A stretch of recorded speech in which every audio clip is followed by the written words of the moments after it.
ایک انسان وہ ہے کہ جو بنیادی طور پر جذبات سے فیصلہ کرتا ہے. آپ اس کے جذبات کو اپیل کر لیجئے، وہ آپ کی بات مان لے گا. ایک آدمی وہ ہے کہ جو پہلے بات کو سمجھنا چاہتا ہے کہ میری عقل بھی اس بات کو تسلیم کرتی ہے کہ نہیں.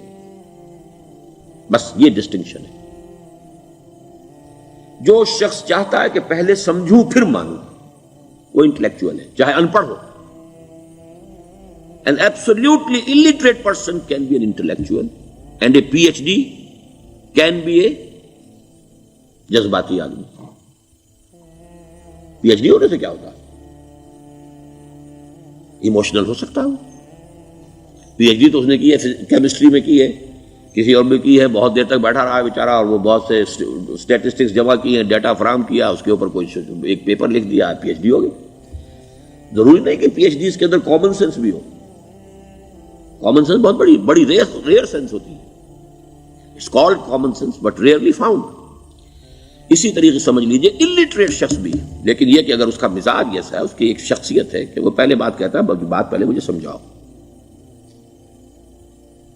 وہ انٹلیکٹ سے یو کین اپروچ ہم تھرو ہز انٹلیکٹ. یو میں سے کہ اس کے جذباتی اسٹرکچر، اس کا ہارٹ، اس کے اور آپ کے درمیان اس کا انٹلیکٹ حائل ہے. You have to go through it. You can't reach his heart except through his intellect. ایک آدمی وہ ہوتا ہے جس کا یہاں کچھ ہے نہیں، کوئی نظریہ نہیں، کوئی خیال نہیں، نہ وہ عقل سے کوئی زیادہ سوچتا ہے، نہ کوئی. آپ نے اس کے اچھی بات کہی، اس کے دل میں اتر گئی. از دل خیزت بر دل ریزت. خلوص کے ساتھ آپ نے ایک بات کہی، بات اچھی تھی، اس کی فطرت نیک تھی، اس نیک فطرت اس بات جا کے اپیل کر گئی. And he starts going with you. میں نے تبلیغی جماعت کا اور ان تحریکوں کا جہاں تقابل کیا ہے کہ تبلیغی جماعت کی جو اپیل ہے ایموشنل ہے، انٹلیکچوئل نہیں ہے. وہ ایموشنلی اپروچ کرتے ہیں، اور جو ایموشنل پیپل ہیں وہ فوراً ریسپونڈ کرتے ہیں، پھر انہیں وہاں سے وہ اچک لیتے ہیں. نکلو اب اس ماحول سے، 3 دن کے لیے آؤ، 40 دن کے لیے آؤ، 4 مہینے کے لیے آؤ، جو بھی آؤ، 3 چلے لگاؤ، تاکہ ایک نئے ماحول میں لا کر ان کی جو ہے وہ ایک خاص قسم کی وہ ذہنی اور ان کی ایک مزاج کی ساخت بنا دی جائے. تو یہ طریقہ بہت صحیح ہے. It's very perfect. ان کی میتھڈالوجی میں کوئی لوپ ہول نہیں ہے، یہ میں آپ کو بتا دیتا ہوں. اس لیے کہ آج اس کے شخص کے دل میں ایک اچھا جذبہ ابھرا ہے، اور وہ کل ہو سکتا ہے نہ رہے. یو کیش، ابھی کیش لو، ان سے نقد لو، نکالو بھائی، وقت نکالو نقد. اور ان کا بڑا پیارا جملہ ہے، گھر گئے تو گر گئے. بڑا پیارا جملہ، گھر گئے تو گر گئے. یعنی یہی وعدہ تو کر لو نا کہ بھائی ارادے تو کر لو. بڑا پیارا انداز ہے یہ، بھائی ارادے تو کر لو. وہ ارادہ کر لیا تو آپ ایک وعدے کی وجہ سے بند گئے. اب یہ کہ اچھا بھائی چلو نکلو، اب نکل گئے تو پھر تو ان کے قابو میں آ ہی گئے. اب آپ انہوں نے 24 گھنٹے وہ آپ کو جو ہے اس میں رکھنا ہے کہ وہ آپ اپنی ساری سوچ وہ سب کی سب جو ہے وہ سب جاتی رہے گی. تو یہ اپنی جگہ پر it's a very perfect methodology, لیکن اس کی اپیل لمیٹڈ ہے to emotional people, not to intellectuals. ہاں ان میں ہے پروفیسرز ہیں، یہ ہیں ڈاکٹرز ہیں، لیکن وہ ضروری نہیں کہ انٹلیکچوئل ہو. پروفیشنل ہے، ان کا ایک اپنا ایک سمجھ ہے، اس میں کام کرتے ہیں. تو یہ جو ایٹیچیوڈ ہے کہ ذہن کے راستے سے اپروچ کرنا، اسی لیے قرآن کی اپیل کیا ہے؟ افلا تعقلون، افلا یعقلون، افلا تذکرون. ساری باتیں عقل سے کہا.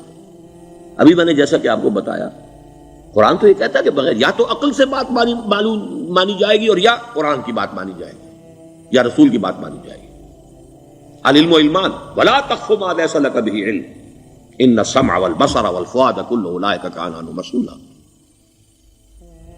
کسی ایسی چیز کی پیروی نہ کرو جس کے لیے تمہارے پاس علم نہیں. علم 2 ہے، یا آپ کو اپنے حواس کے ذریعے سے علم حاصل ہوا ہے، عقل سے حاصل ہوا ہے، اور یا پھر یہ کہ وہی سے حاصل.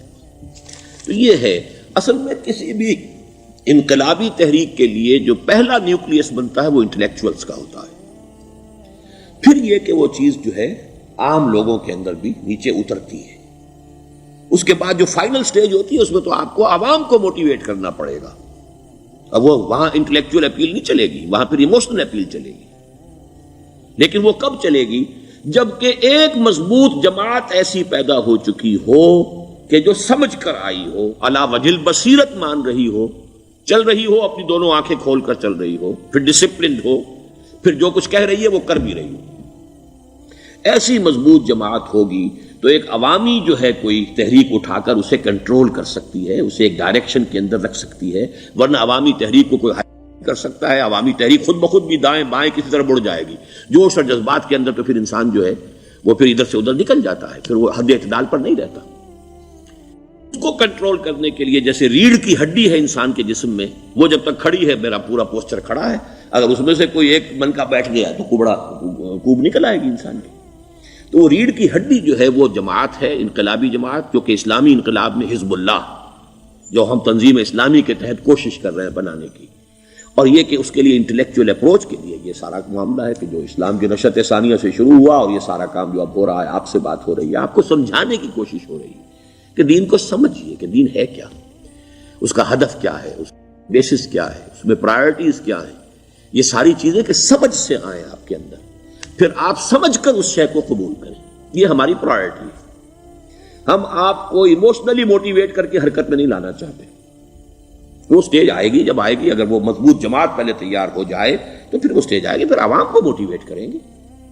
اور اس وقت میں سمجھتا ہوں کہ اگر کوئی ایسی شکل ہمارے ذریعے سے اللہ نے پیدا کر دی تو مجھے یقین ہے کہ تبلیغی جماعت کے لوگوں کی بہت بڑی تعداد جو ہے کھنچ کر آ جائے گی، جیسے ویکیوم میں کوئی چیز کھنچ جاتی ہے۔ لیکن جبکہ انہیں معلوم ہو جائے کہ ہاں دین ہے واقعتاً، یہ کوئی اقتدار کی جنگ نہیں ہے، یہ کوئی اور مسئلہ نہیں ہے، کوئی اس میں شک و شبے سے بالا تر بات نہیں ہے، خالص دین کا مسئلہ ہے، اور اس کے اوپر کوئی تحریک شروع ہوئی تو پھر وہ نکل آئیں گے لوگ۔ حضور کے زمانے میں بھی سمجھ لیجئے، جیسا کہ میں نے کہا، الٹریٹ ہونا اور بات ہے، لیکن یہ کہ انٹلیکچوئل جو ہے وہ اسٹرکچر آف پرسنالٹی ہوتا ہے، انٹلیکچوئل یا ایموشنل۔ یہاں پر ایک جملہ ذرا نوٹ کر لیجئے اگر آپ کے علم میں نہ ہو، جبران، خلیل جبران جو ہے یہ ایک عیسائی مصنف تھا، عرب لبنان کا، لیکن بہت بڑا ادیب تھا۔ تو اس کا ایک جملہ ہے، عقل سے روشنی حاصل کرو لیکن جذبے کے تحت حرکت کرو۔ یعنی عقل سے روشنی حاصل کرو، جانا کدھر ہے، منزل کیا ہے، ہدف کیا ہے، یہ عقل سے طے کرو، یہ جذبات میں طے نہ کرو، یہ تو غلط ہو جائے گا، ڈائریکشن غلط ہو جائے گی۔ لیکن جب طے کر لیا، عقل سے پہچان لیا، دس از دی آئیڈیل، دس از دی گول، یہ میرا مقصود ہے، اب عقل کو ذرا ایک طرف رکھ دو۔ اگر عقل کو رکھے رکھا یہ چلنے ہی نہیں دے گی، یہ کہے گی کہ ذرا سوچو تو صحیح، بیوی بچے ہیں، یہ ہے، گھر بار ہے، یہ عقل تو پھر یہ سکھائے گی۔ عقل کے معنی باندھنے کے ہیں، یہ معلوم ہے آپ کو؟ عقل کے معنی باندھنا۔ اقال جو یہ عرب لوگ اپنے سر کے اوپر یہ لگتے ہیں، اقال، یہ کیا تھا اصل میں؟ یہ عرب بدو جب ہوتا تھا، بدو، وہ اپنے سر پر ایک رسی باندھ لیتا تھا کہ جہاں کہیں وہ اونٹ سے اترے گا وہ رسی اپنے سر پر سے کھولے گا اور اونٹ کا گھٹنا اس سے باندھ دے گا۔ ایک گھٹنا باندھ دیتا تھا تاکہ اب یہ اونٹ دوڑنے کے قابل نہیں رہا، 3 پاؤں سے اچک اچک کر، ادھر سے کوئی کیکر کا درخت ہے کچھ کھا لے گا، کہیں اور چلا جائے گا، دوڑ تو نہیں سکتا۔ اس رسی کو وہ اقال کہتے تھے۔ اب جب اس نے پھر چلنا ہے، سفر شروع کرنا ہے، وہ رسی اونٹ کے گھٹنے پر سے کھولی اور اپنے سر پر باندھ لی، یہ اقال تھا، جو اب یہ سنہری اقال باندھے پھرتے ہیں بادشاہ لوگ۔ That is the basis of their اقال۔ اسی لیے حدیث آتی ہے کہ ایک بدو، ایک عرب باہر سے آئے، اونٹنی کو انہوں نے بغیر باندھے، وہ مسجد نبوی سے باہر حضور نے دیکھا کہ وہ اونٹنی کو انہوں نے باندھا نہیں، اس کا گھٹنا، اور وہ چلے آئے۔ حضور نے پوچھا کہ تم نے اونٹنی کا گھٹنا کیوں نہیں باندھا؟ انہوں نے عرض کیا کہ میں نے اللہ پر توکل کیا۔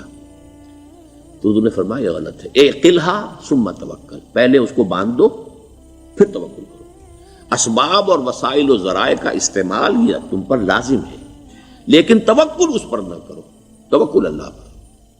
یہ ہے بیسک جو یعنی بیلنسڈ رائے ہے کہ آپ ایسے بالکل اسباب سے مستغنی ہو جائیں تب بھی غلط بات ہے، آپ do what ever you can do, لیکن یہ کہ اس کے بعد یہ نہ سمجھو کہ میرے اس کرنے سے کچھ ہو جائے گا، یہ میرے وسائل اور ذرائع سے کوئی نتائج نکل آئیں گے، نتیجہ اللہ کے ہاتھ میں۔ تو اعقلھا ثم توکل، یہ اعقل، عقل کے معنی باندھنا، پہلے باندھو اس کو۔